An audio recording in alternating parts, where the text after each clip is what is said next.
Ito ay nasa ilalim ng pamamatnubay ni Ginoong Federico Praina Jr. bilang band director. Kasama ang buong pamunuan sa pangunguna ni Ginang Gina Gregorio at Ginoong Norman Chester Labrador bilang mga tagapangulo.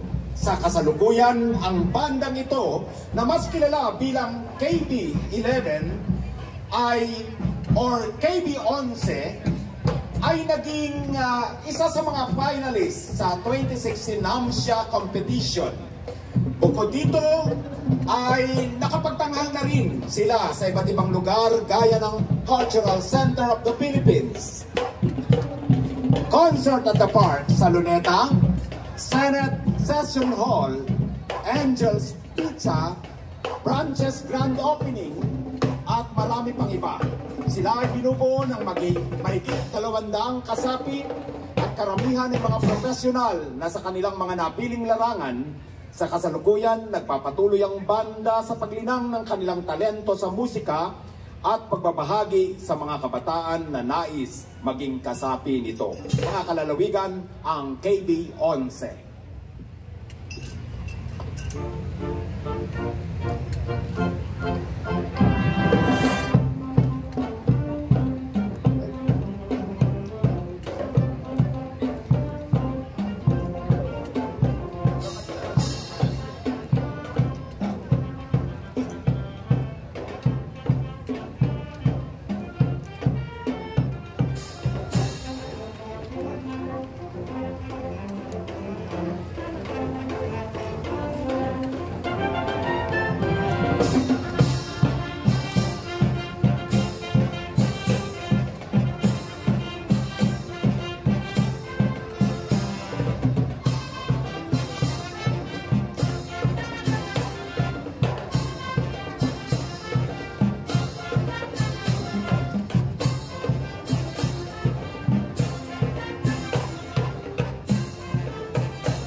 Muli po, palakpakan natin, Kapisanan Banda 11.